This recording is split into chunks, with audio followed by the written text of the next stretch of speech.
오늘 우리 하나님은 우리를 얼마나 사랑하시는지 오늘 본문에서 이야기를 해주고 있습니다. 오늘 설교의 제목은요, 나와 함께 낙심을 이겨내라. 낙심이라는 말을 한번 가지고 오늘 본문을 한번 보려고 합니다. 왜냐하니까 엠마오로 가는 두 제자가 예수님께서 죽으시고 나서 낙심이 되어가지고 엠마오로 가는 중이거든요. 우리의 살아가는 삶에 낙심이라는 건 인생을 얼마나 피곤하고 힘들게 만드는지 모릅니다.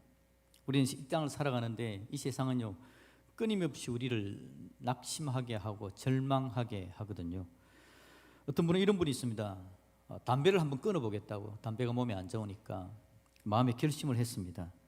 그런데 노력을 해도 그게 그렇게 안 된답니다. 그래서 담배를 어느 순간에 손에 들고 담배 연기를 입에 머물고 있는 자신을 보면서 참 그게 그렇게 안 되냐라는 생각이 들어서 낙심이 되고 절망이 된다라는 이야기를 하십니다. 우리 교회 어떤 청년은요, 드럼을 좋아했습니다. 드럼을 잘 칩니다. 그래서 실용음악과에 진학을 했습니다. 그러다가 군악대에 들어갔거든요. 드럼을 하니까. 근데 그곳에서 군악대를 하고 있는데 중간에 휴가를 나와서 저한테 하는 이야기가, 목사님, 저 드럼 안 하려고요. 왜? 이유가 있답니다. 이유는 뭐냐니까 군악대에 가보니까 세상에 음악 잘하는 놈들은 다 모아놨더랍니다.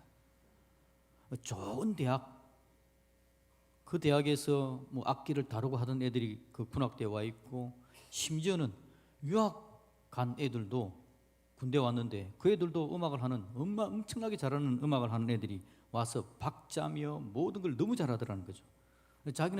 자기 그래도 좀 할 줄 알고 음악을 전공하고 드럼하고 하려고 그랬는데, 이건 안 되겠다 싶어서, 목사님, 저 군대 제대하고 나면 이제 음악 드럼 그 전공하는 건 안 하려고요. 지금 다른 일을 찾아서 하고 있는데 하나님께서 그 청년에게 은혜를 좀 많이 주셨으면 좋겠다라는 생각이 듭니다. 여러분, 우리가 이 땅을 살아가는 데 있어서 우리 주위에서 너무 잘하는 놈들이 많아가지고 우리를 낭망하게 만들고요, 그 잘하는 사람들이 자기만 잘하면 되는데 꼭 괜히 또 한 소리 하면 얼마나 마음에 실망이 되고 낙심이 되는지 모릅니다. 여러분, 그 경험해 보셨죠? 없습니까? 여러분들은 어딜 가든지 최고십니까? 예. 교회를 나오도 마찬가지입니다. 교회에서 신앙생활을 좀 잘 하고 싶은데, 신앙생활을 정말 잘하고 싶은데, 옆에 앉아있는 분은 기도도 뜨겁게 하고 손 들고 찬양도 하고 시간이 갈수록 믿음이 깊어지는 것 같은데, 나는 왜 그런지, 난 왜 이렇게 계속해서 시간이 지나도 별 큰 변화가 없지? 그래서 신앙생활에도 그냥 낙심이 좀 되기도 하고, 다양한 이유로 우리는 낙심을, 절망을 경험합니다. 우리가 하나님의 백성이지만 사탄은 우리 믿음에 의심을 주기도 하고 신앙의 삶에 집중하지 못하도록, 그래서 결국 하나님의 능력의 자리에 서지 못하도록 낙심과 절망을 지어주는 것이 바로 사탄입니다. 그래서 여러분, 하나님의 사람들일지라도 이 땅을 살아가는데 낙심이 계속해서 몰려오는 겁니다. 낙심의 파도가, 절망의 파도가 밀려옵니다. 와서 간 것 같은데 다시 또 밀려옵니다. 이겨낸 것 같은데 또 밀려오는 거죠. 그래서 우리는 여러분, 끊임없이 파도처럼 밀려오는 거기 때문에 이것이 문제가 해결되었다라고 생각할 수가 없습니다. 낙심은 늘 우리에게 찾아옵니다. 우리가 부족해서 그렇기도 하고, 지나다 보면 다른 사람과 비교하면서 그런 일들이 계속해서 나타나시는 거죠. 오늘 본문에 여러분, 엠마오로 가는 두 제자가 낙심했다 그랬습니다. 실망합니다. 왜냐니까 이들의 마음에 소망이 하나 있었거든요. 그 소망이 뭐냐니까 예수라는 사람에 대한 소망이었습니다. 예수가, 오늘 본문에도 이야기합니다. 그들이 이야기하기를 예수가 우리의 속량할 자인 줄 알았다라고 이야기합니다. 속량자라는 것은 모든 문제를 해결하는 사람을 그냥 일컫는다라고 생각하면 되는 겁니다. 모든 문제를 해결하는 겁니다. 그 당시 예수님의 제자들 중에서 좀 정신이 제대로 박혀 있고 세상을 좀 바르게 만들어 가려고 하는 사람들이 모여들기도 했거든요. 그들이 생각하기에 세상이 영 엉망입니다. 정치적으로 로마의 지배를 받고 있으니까 저 로마 군대를 이겨내야 되는데, 종교적으로는 대제사장, 잘못된 신앙관을 가진 사람들이 잡고 있으니까 영적으로 혼탁합니다. 경제적으로도 모든 것들이 피폐하게 수탈을 당하는 상황이었죠. 그들이 마음에 소망이 생깁니다. 예수라는 선생님이 등장했는데 다윗 같은 존재입니다. 다윗이 이스라엘 나라를 독립시키고 다른 나라와 전쟁해서 이스라엘 나라를 강력하게 한 것처럼 이 예수라는 존재가 로마 군대를 격파해냈으면 좋겠고, 영적으로 혼탁한 이 종교적인 상황을 제대로 만들었으면 좋겠고, 그래서 먹고 살기 힘든 경제적인 부분까지도 해결되기를 바라는 마음으로 예수님 옆에 예수님을 따라다닌 겁니다. 그런데 우리가 저지난주 살펴봤듯이 예수님이 갑자기 죽어버리네요. 대제사장들이 사로잡아 가는데 저항도 못하고 잡혀가네요. 로마 군병들이 예수를 십자가에 매달아 버립니다. 낭망이 몰려옵니다. 절망이 됩니다. 예수가 뭔가를 해주기를 원했는데 아무것도 못하고 죽어버리신 예수님. 그래서 실망, 낭망으로 가득 차 그들의 발걸음이 무겁게, 얼마나 천근만큼 그 발걸음이 무거운지 그 걸음으로 엠마오를 향해 가고 있다라고 이야기합니다. 희망이 사라져버린 겁니다. 소망이 없어져 버린 겁니다. 희망이 큰 만큼 절망도 낭망도 낙심도 더 컸던 겁니다. 그러면서 이들이 이야기를 하는 게 뭐라고 이야기하냐니까, 우리 중에 예수님의 무덤에 찾아가서 무덤이 비었고 시신은 없었고 천사들이 이야기하기를 예수가 살아났다라는 말을 들은 사람도 있습니다. 제자들 중에서 예수님의 무덤을 찾아갔다가 예수님의 시신이 없어진 걸 확인한 사람들도 있지만 우리는 보지 못하고 지금 엠마오로 가고 있습니다 라고 이 사람들이 이야기를 합니다. 이 사람들은 예수님이 살아났다는, 부활했다는 이야기도 있었지만 죽었다는 낙심이 훨씬 더 큰 사람이었습니다. 한편으로는요, 그런 예수님이 다시 부활한들 무슨 소망이 있느냐라는 생각입니다. 그들의 생각에는 예수님이 다윗처럼 군대를 일으켜서 로마의 저 강력한 군대를 이겨내고 종교적으로 개혁을 해내고 경제적으로도 먹고 살만하게 만드는 강력한 뭔가를 시도할 분으로 생각을 했는데, 십자가에 그냥 죽는 예수 같으면 살아나더라도 저분은 로마 군병과 싸울 의지가 없고 대제사장들을 제거할 마음의 결단도 없으며 경제적으로도 먹여 살릴 만한 능력이 있을까? 저분이 살아난들 우리에게 도움이 뭘까? 예수님 부활했다는 소식을 들었지만 그 소식 자체가 그들에게는 별로 소망이 안 되는 상황이었습니다. 여러분들은 어떻습니까? 여러분들은 어떻습니까? 라고 질문할 때는 몇 가지 의미가 포함되어 있습니다. 눈을 뜨고 절 바라봐 주세요 라는 의미도 포함되어 있고요, 이야기하는 내용의 진행을 지금 알고 계시겠습니까? 라는 이야기도 있고요, 제일 큰 의미는 제가 잘생겼으니까, 이런 미남을 보기 힘드니까 제 얼굴을 봐주시면 감사하겠습니다, 뭐 이런 의미가 포함되어 있습니다. 여러분들은 예수님께서 부활하신 것이 여러분에게는 어떤 의미가 있습니까? 예수님 부활했다라는 게 여러분에게 실제적인 살아가는 삶에 있어서 도움을 주고 있습니까? 이 제자들은 지금 별로 의미를 찾지 못합니다. 예수님이 살아났지만 그래도 낙심입니다.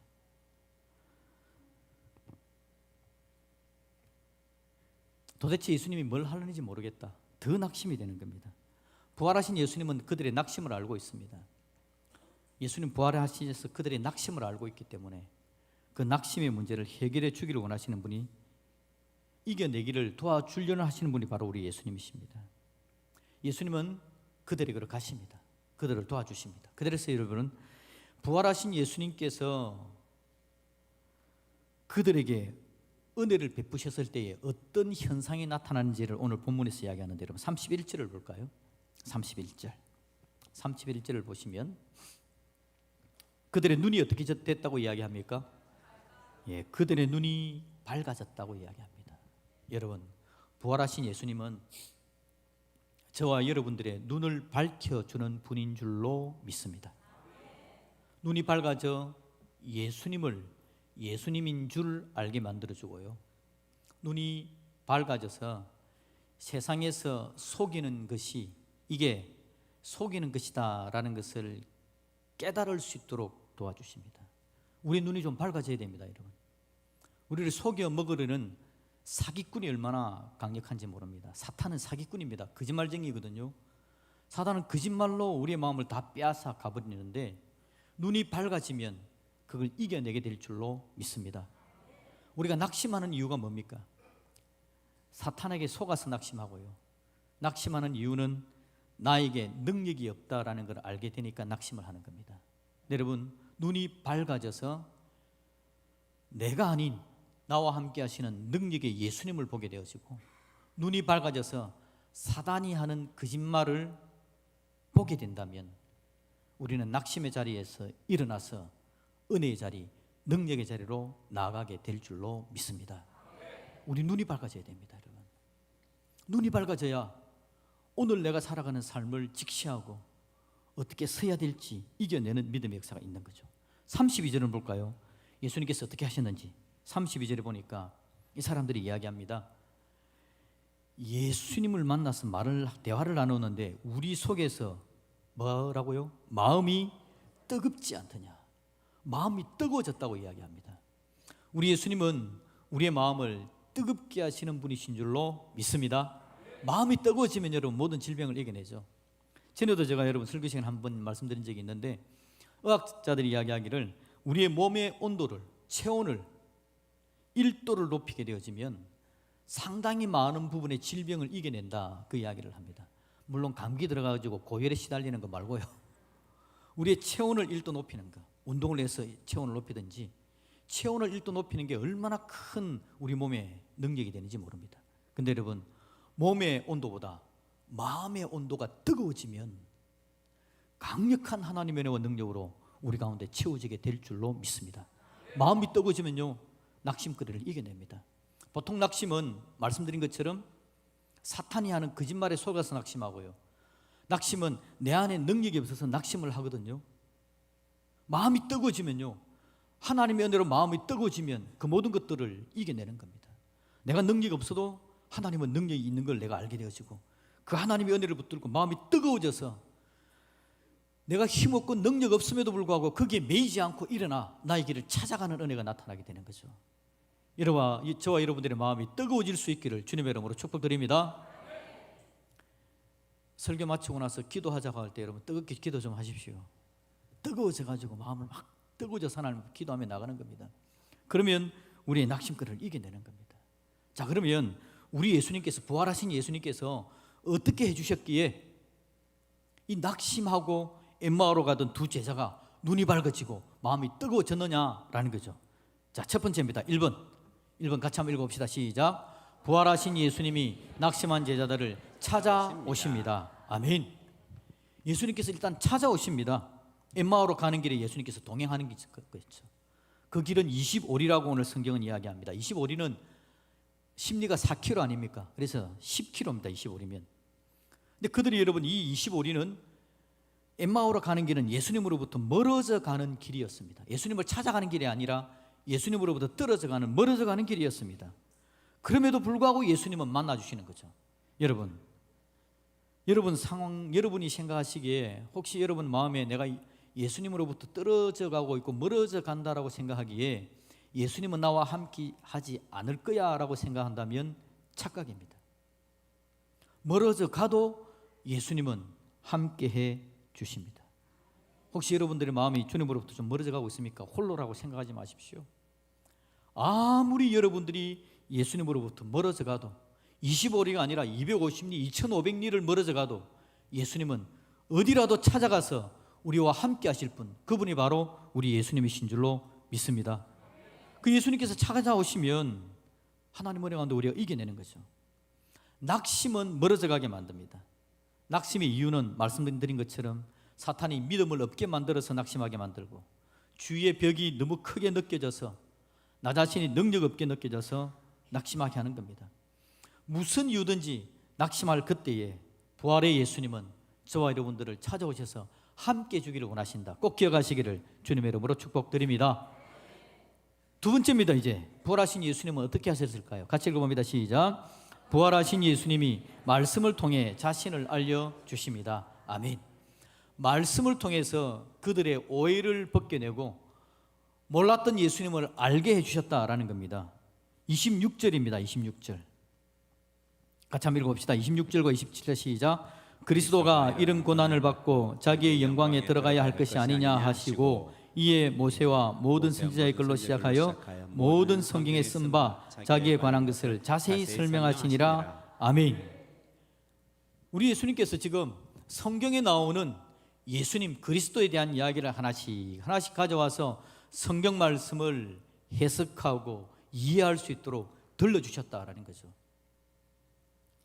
우리 예수님은 하나님의 말씀으로 이해시키고 들려주시는 분입니다. 제자들 마음에 여러분 뭐가 문제였습니까? 예수님이 이해가 안 되는 겁니다. 저런 예수가 다시 살아난들 무슨 능력이 있겠냐라는 생각을 합니다. 왜냐하니까 예수님이 하는 방법이 이해가 안 되기 때문에. 메시아로 오신 분이 왜 십자가에 죽느냐, 죽으면 무슨 능력이 있느냐라는 생각을 했다는 거죠. 그런데 그들이 성경에 나오는 메시아 그리스도가 이 땅을 구원하는 방식을 예수님께서 들려주시는 것을 깨닫게 되는 겁니다. 예수님이 죽는 이유 우리는 지난주 그 앞주를 통해서 함께 살폈습니다. 예수님의 성만찬과 예수님의 십자가를 통해서 우리에게 어떤 능력이 나타나는지를 우리는 보았습니다. 예수님이 그 이야기를 제자들에게 들려준 겁니다. 하나님의 구원의 계획, 죄 있는 인생이 하나님을 떠나 죽을 수밖에 없고 영혼이 멸망될 수밖에 없는데 그 영혼을 살려내기 위해서 십자가에 죽으시고 본인이 십자가에 죽으심으로 말미암아 하나님의 임재, 놀라운 능력을 허락하시고 죄의 문제를 해결하시고 앞날에 우리로 하여금 영원한 천국 만찬을 즐기게 하기 위해서는 사람의 죄의 문제를 해결해야 되겠기에 자기가 스스로 죽을 수밖에 없는 이유를 예수님께서 지금 들려주셨다. 저와 여러분에게도 하나님의 말씀을 들을 때마다 하나님의 방법과 하나님의 계획, 하나님의 마음이 우리 마음에 전달될 수 있기를 주님의 이름으로 축복드립니다. 그랬더니 여러분 32절입니다. 다시 32절 예수님께서 말씀을 들려주니까 어떻게 됐을까요? 32절 읽어봅니다. 그들이 서로 말하되 길에서 우리에게 말씀하시고 우리에게 성경을 풀어주실 때에 우리 속에서 마음이 뜨겁지 아니하더냐 하고 아멘. 말씀을 들려주고 말씀을 해설해 주니까 마음이 뜨거워졌다는 겁니다. 여러분들도 말씀을 더할 때에 성령님의 은혜가 더하여져서 저와 여러분의 마음이 뜨거워질 수 있기를 주님의 이름으로 축복드립니다. 우리 마음이 뜨겁게 하시려고 우리 예수님은 25리를 동행하십니다. 25리가 안 되면 250리라도 동행하실 분이 바로 우리 예수님이십니다. 250리가 안 되면 2500리라도 알아들을 때까지, 깨달을 때까지, 마음이 뜨거워질 때까지 말씀을 들려주고 또 들려주실 분이 바로 우리 예수님이신 줄로 믿습니다. 그래서 여러분 혹시 오늘 너무 피곤하고 힘들어서 설교를 못 들었으면 너무 근심 걱정하지 마십시오. 다음 주도 있지 않습니까? 순모임에서 함께 나눌 때도 있잖아요. 또 기회를 주십니다. 저는 설교할 때 오늘 여러분들이 못 들으면 죽을 것 같이 설교를 하지만 여러분들은 혹시 못 들어도 너무 낙심하지 마시고 하나님은 또 들려주실 분이다. 그때 나는 기회를 놓치지 않고 붙잡을 거다. 하나님 말씀 가운데 나아가는 저와 여러분들이 되시기를 주님의 이름으로 축복드립니다. 세 번째입니다. 부활하신 예수님께서 어떻게 제자들의 낙심해서 그들을 이렇게 세웠을까요? 3번 같이 읽습니다. 시작. 부활하신 예수님이 교제를 통해 자신을 알려주신다. 아멘. 30절 말씀을 같이 읽어봅시다. 시작. 그들과 함께 음식 잡수실 때에 떡을 가지사 축사하시고 떼어 그들에게 주시니. 아멘. 축사하시고 떼어 그들에게 주시니 어떤 장면입니까? 최후의 만찬 때 우리 예수님께서 그렇게 하셨죠. 또 언제 그랬습니까? 오병이어 사건 때, 그죠? 그때도 예수님께서 오병이어를 가지고 축사하시고 떼어 주시면서 5,000명을 먹이신 일이 있지 않습니까? 우리 예수님은 함께 교제하는 가운데 하나님의 능력을 더해 주시는 겁니다. 살아계신, 다시 살아나신, 부활하신 예수님과 교제하시는 주님의 백성이 되기를 주님의 이름으로 축복드립니다. 부활하신 예수님과 교제하는 방법은 뭘까요? 예수님을 대신하는 게 교회입니다. 여러분 곁에 있는 분들이 바로 교회죠. 우리가 함께 식사의 교제를 나누고 은혜의 교제를 나눌 때 놀라운 부활하신 예수님의 은혜와 능력을 누리게 될 줄로 믿습니다. 제가요 지난 몇 년간 그랬습니다. 코로나 때부터 그랬는지 제가 기억이 확실히 안 나는데, 제가 교회 식당에서 밥을 안 먹고요, 목양실에서 밥을 먹었습니다. 왜냐하니까 제 아내가 1부 예배를 마치고 2부 예배가 되면 우리 교인들 누구 오신지를 쭉 보고 중간에 살짝 나가가지고는요, 식당 가서 밥을 딱 퍼다가 목양실에다가 갖다 놓습니다. 그럼 제가 그 밥을 먹었죠. 그러면 오후 예배를 준비하기도 하고 좀 느긋하게 여유 있게 그렇게 밥을 먹어왔었습니다. 그런데 한 달 전에 우리 둘이서 이야기를 하면서 이건 아닌 것 같다. 목사님이 교인들하고 밥을 같이 먹어야지. 그래서 한 달 전에 바꿨습니다. 그래서 내려가서 밥을 먹습니다. 저런 분들이 계시더라고요. 여러분, 우리 예수님은 우리 성도가 함께 식탁의 교제를 나누는 것도 귀하게 사용하십니다. 교회가 함께 밥 먹는 거, 여러분, 주일날 밥 먹는 게 굉장히 중요합니다. 대신 반찬 투정하면 안 됩니다. 맛있는 밥은 집에 가서 많이 드시고, 주일날은 밥 한 끼를 성도들과 함께 나누면서 교제하는 시간이다. 이걸 너무 맛있게 하려면 너무 많은 에너지가 들어가서 또 몇몇 사람들은 죽어나가니까 우리가 함께 교제 나누기 위해서 적당한 밥을 먹는 날이 주일날이다. 주는 대로 드시기를 주님의 이름으로 축복합니다. 주는 대로 먹으면 돼요. 그냥 더 맛있는 거 먹고 싶으면 밖에 나가서 또 먹으면 되잖아요. 주일날은 그냥 성도가 함께 교제하는 날이다. 그런데 여러분, 맛있게 하고 있습니다. 우리 권사님들이, 집사님들이 정성을 다해서 밥을 하고 있으니까 먹고 교제하는 겁니다. 그런데 여러분, 그 먹고 교제하면서 또 우리가 순모임으로 연결되지 않습니까? 순모임에서 함께 교제하는 것은 식탁의 교제보다도 더 중요한 교제가 되어지는 겁니다. 우리 하나님은요, 이 교제를 통해서, 부활하신 예수님은 교제를 통해서 낙심했던 그들의 눈을 띄워주시고 마음을 뜨겁게 해주시는 것이죠. 하나님은 그런 은혜를 우리에게 주시는 겁니다. 그래서 여러분, 다음 주에는 인소나데이죠, 그죠? 인소나데이. 밖에 나가서 또 밥을 먹고 할 건데, 그날도 중요한 시간들입니다. 너무 맛있는 거 먹으려고 그렇게 생각은 하지 마시고요, 적당한 걸 먹으면서 중요한 건 우리가 함께 믿음의 교제를 나누는 것이다 라는 생각을 했으면 좋겠습니다. 우리 하나님께서 그런 은혜를 우리에게 더해 주셔서 하나님 나라를 보여주시는 겁니다. 낙심한 제자들이 있을 때 우리 예수님은 그들과 함께합니다. 찾아가십니다. 25리를 동행하십니다. 그들에게 가셔서 하나님의 말씀을 들려주시고 마음을 뜨겁게 하십니다. 그들과 함께 식탁의 교제를 나누는 가운데 그들로 하나님의 사람으로 굳게 서게 하셔서 눈이 밝아지고 마음이 뜨겁게 함으로 말미암아 낙심의 자리에서 일어나게 하십니다. 그래서 결국 어떻게 됐을까요? 33절 말씀입니다. 33절 말씀 우리 같이 한번 읽어보겠습니다. 시작. 곧 그때로 일어나 예루살렘에 돌아가 보니, 아멘. 그때로 일어났답니다. 낙심했던 그들이, 예루살렘에서 멀어져 갔던 그들이 바로 일어났답니다. 저녁이었습니다. 저녁밥을 먹고 있었죠. 날이 저물었다고 이야기했습니다. 바로 일어났답니다. 밤중에 그냥 예루살렘으로 다시 돌아갔다는 이야기입니다. 저와 여러분의 살아가는 삶에 혹시 낙심되는 일들이 있을지라도 부활하신 예수님을 만나고 말씀의 은혜를 누리면서 성도들과 함께 믿음의 교제를 나누는 가운데 눈이 밝아지고 마음이 뜨거워져서 있는 그 자리에서 벌떡 일어나 다시 돌아가는 믿음의 사람들이 다 될 수 있기를 우리 주님의 이름으로 축복드립니다. 세상이 여러분 많이 속일 겁니다. 교회 안에서뿐만 아니라 직장에서도 낙심한 일들이 많을 겁니다. 그때마다 내가 누군지 부활하신 예수님께서 나를 찾아오시고 내 힘든 직장의 상황에서도 주님께서 곁에 계신다, 나를 붙들고 계신다, 그 주님을 의뢰하십시오. 그러면 주님께서 눈을 띄워줄 겁니다.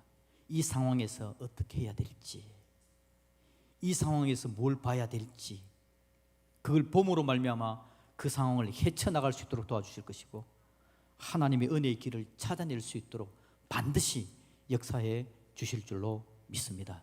눈 밝아지고 뜨거워짐으로 이 모든 일들을 이겨나가는 저와 여러분들이 되시기를 우리 주님의 이름으로 축복드립니다. 아멘.